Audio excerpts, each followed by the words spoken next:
Hello everyone and welcome to a PCFX fan club video. We're going to be talking today about Farland Story FX, the partial translation for Farland Story FX. You might be saying, Ben, why would you do that?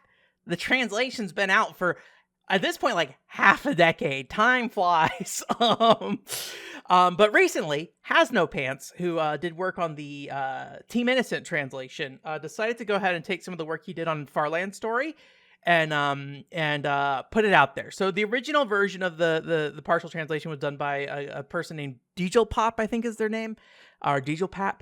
And so that partial version is the one that came out in 2020. And then hasnopants went ahead and took that original version, or I think it's technically version 2, and made some changes there. Primarily what changes are being made are I would say mostly presentational things. So, you know, it's not like, oh, suddenly we can do story translations in Farland Story FX. We're going to play a little bit of Farland Story FX with the new version, and I'll kind of point out some of the things that I think are challenges with this game and trying to get a fan translation done for it. But essentially, it was a lot of just like cleanup work, you know, trying to get the naming and items of naming of characters and items in line with other Farland Story games. I'm actually not sure if Farland Story has had official localizations, honestly. So I'm not sure if it is a official localization he's aligning it with or other fan translations, because other Farland Story games definitely have fan translations, that's for sure. So we'll be taking a little bit of a look at that.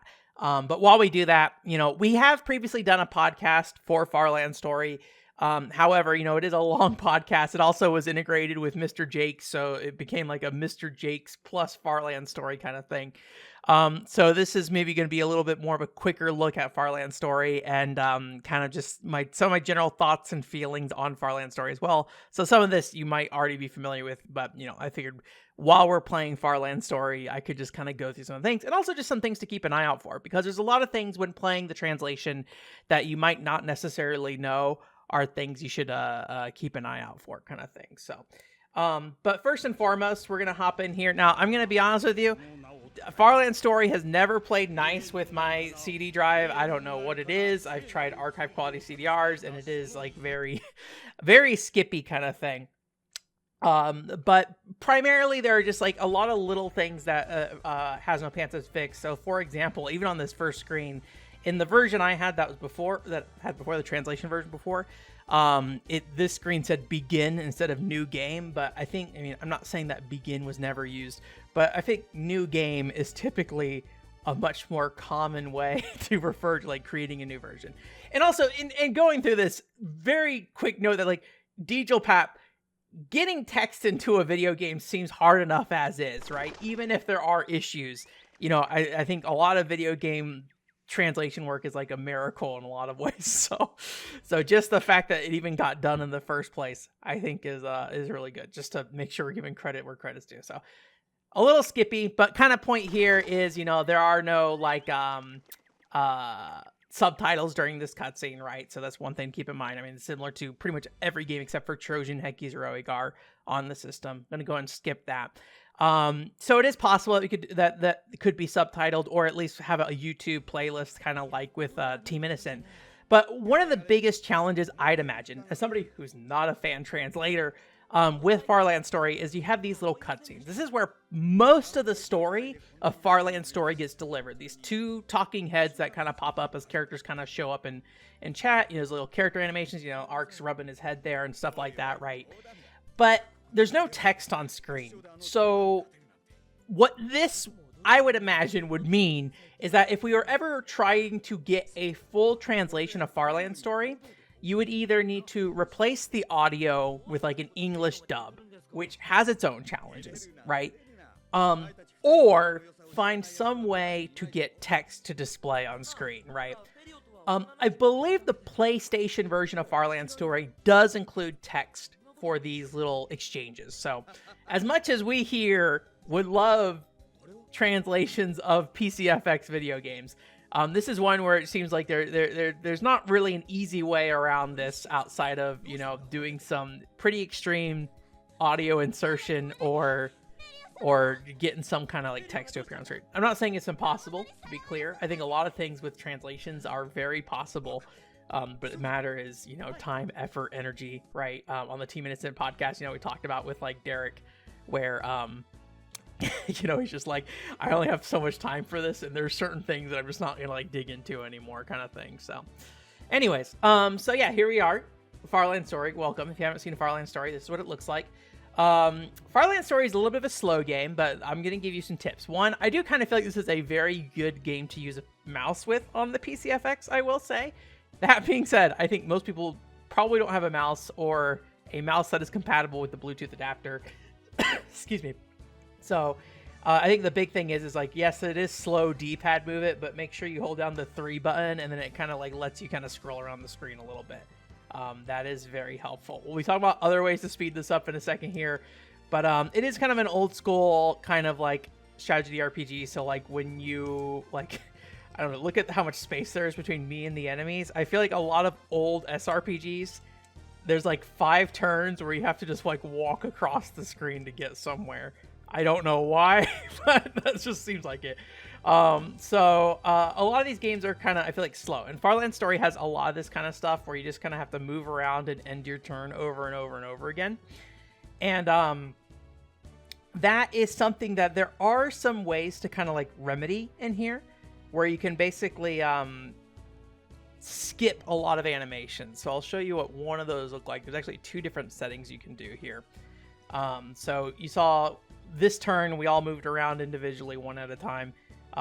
However, you can go into the settings and say, I want high speed on. And when you turn high speed on, characters no longer animate, they just jump over. And so it just kind of removes a lot of that animation time and all that stuff. And that's the same for the enemy turns as well. They all just kind of like pop around and do whatever they're going to do, basically.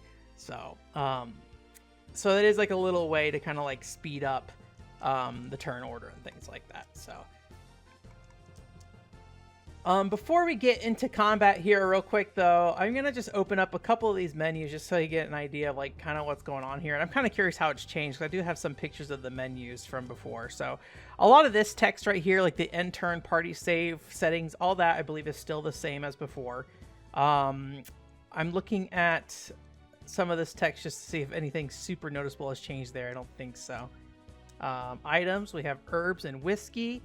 Let me see. Let me pull up my my comparison screen here for this real quick, so we can see if there's any changes. Because I think this screen, I'm not 100% sure if anything has changed. Oh, we're over here. This is my other setup. CPR life. Okay, so we got to change from CPR to life. Sake made from wheat revived the exhausted. And then let me see. Is that still the same thing? Okay. Primarily the same stuff here. Medical plant found in the forest. So, I don't... Actually, are all the character names the same too?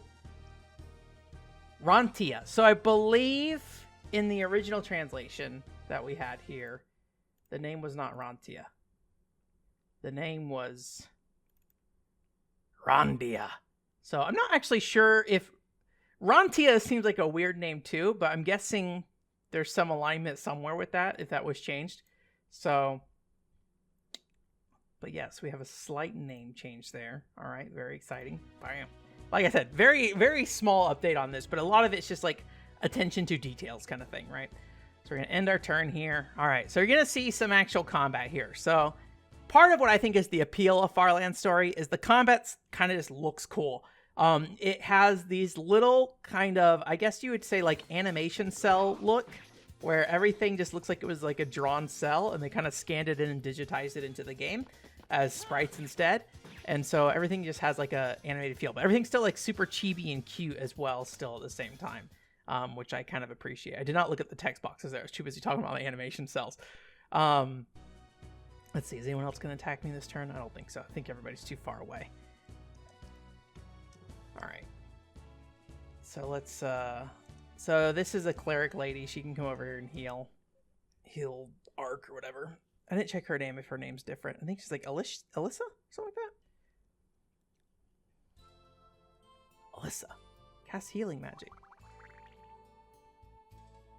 Arc healed for 12 HP. So yeah, so a lot of this text looks a lot more cleaned up. I forget, sorry, I forget if I showed you guys this already, But just to kind of like show what some of this text looked like before during combat, there's stuff like this: Alyssa magic, recovery magic. I think that was like one line. It was like condensed down to one sentence. We have things like arc attack, but then there's also like this little gap here. There's a lot of things like gaps in combat, it seems like, where just like extra text space is just there. Like here, you can park a car between Rondia and Gain here, right? So obviously you still get the information. Rondia did gain 24 EXP before, but you know, it's just, I think something I mentioned a little bit on the Team Innocent podcast is like sometimes just like having that extra bit of like presentational quality just helps make a game feel a bit more whole, right? And so like having the text appear in a way where it looks more natural, I think on its own adds a lot to a presentation for a video game. Obviously there's still a lot missing in this game when it comes to English text and things like that, but you know, it just makes this kind of just look nicer and I think a little bit more satisfying to play at times, kind of thing. So yeah, 50 gold received. I think that's also one of those screens where the gold received was all like crammed together before. Yeah, Rontia, 50 gold received. No period kind of thing. So, whoops. So anyways, this is a very long video game. So all these little animations, as much as I love them, also kind of slow the game down. So one thing you can do in this game is go into settings, and there's another setting here that says Battle Annie. Turn off Battle Anime. Battle Anime. Which basically is battle animation. So you can go here and you can set the message speed of how fast this text appears. But you'll see one thing that happens when we do this is that not only are we going to teleport and smack people, we're just going to get arc attacks. Enemy takes 19 damage, 5 HP. Enemy attacks, 14 damage. Just kind of a quick summary there, right? And so you don't have to go through there. It all happens very quickly. Beforehand, there's an issue with this where the text would appear entirely in Japanese for this mode. So you could play this way. And generally, the things that are happening in combat are typically not that complicated. Someone took damage. You get EXP, you get money, and things like that. And if you can read a little katakana, you know, you can see that literally just says 18 damage. That is what the text says in Japanese, is literally 18 damage. Like, this is not a Japanese word for damage. It's just the word damage. So if you knew like a little katakana, you kind of figure it out already. But again, it's nice to just be able to have that there, clean and like available, so you don't have to know some Japanese for that kind of thing, right? So when I played through this game, I didn't turn off the battle animations or anything like that, because honestly, I feel like, in my personal opinion, like part of the charm of PCFX games a lot of time is the presentation. And so while it slowed things down, having everything move appropriately feels complete. I'm kind of one of those people where, Arc might die. We might game over here. So, it's one of those things where, yeah, it's just, I like walking around a town in a game. I don't like selecting like different parts of a town from a menu and things like that, right? So, I think just seeing all the characters like move around and attack is just something that I personally like. That being said, it's a very long game. And like you saw earlier, it took us like 4 turns to get over here to actually fight these guys. Don't die, Arc. Ooh! I think Arc is a literal game over. Oh no. I think we just literally game over. We'll see. Rip. So one thing to know about Farland Story, beyond Arc giving you a game over, is that every character can be revived by the clerics and things like that, I believe. There's 2 different healers. I don't know if Alyssa, earlier healer, has a different thing, but they can revive other characters. But for some reason, Arc is not one of those characters that can be revived. So you don't want to let Arc dive. But I'm going to show you just a couple more things I want to kind of talk about the game real quick before I wrap it up here, because I think we mostly have seen all the general improvements that this game has. For the most part, I feel like this is a pretty normal kind of standard kind of game in this genre. And I will say, for me, that's like a little bit of just like a, okay, kind of thing. But I think a lot of people just like kind of standard RPGs. Dragon Quest as a franchise is popular for a reason, right? And I'm not much of a Dragon Quest guy, but other people are. And so a game like this, I think, can have some appeal to other people. And compared to, there is a fan translation for the PC98 version of this game, which I will say there's some substantial differences between those games. But it is like a helpful thing to have open on the side. So if you just want to kind of like follow the loose aspects of the story, having the PC98 like translation up and just like watching the cutscenes on YouTube, I think can be really helpful in just like understanding narratively what's happening. However, they do kind of retcon a lot of stuff, and so you might be like really confused because like bosses get moved around, characters get moved around, and some missions that didn't exist in one version exist in the other version and stuff like that, or they like appear at different times. Like I think it's like Farland Story 2 on the PC98 version. There's like a prologue set of missions where you can say, hey, I want to watch the prologue. And you get like 3 sets of story missions that tell different like historical stories in the Farland Story series, like where all the evil things came from, right? And then this version of the game just doesn't seem to have it, at least in terms of that specific delivery in terms of that mission. So some things just don't line up quite right. But before, sorry, I just started like moving around. The things I wanted to kind of point out here real quick is, when you're playing Farland Story FX, obviously, for the most part, clearing most stages just kind of comes down to killing everybody on the screen. There's a boss down here that you can fight. But some things to keep in mind when you play this game is, one, there's a lot of like little things like this. So you're gonna see this little patch of flowers down here. Let me see if I can make this work real quick. You can see this little like patch of flowers down here. And this patch of flowers, and there's a lot of patches of flowers all over the game, usually can like hide like items and things like that, right? So I'm gonna move them away so they hopefully don't get attacked. All right, get down here. Go find them flowers, boy. There's a lot of things in the game that are like hidden, these little like small visual like cues on the map. I don't remember all of them and what they look like. Flowers are definitely like a clear sign of this kind of stuff.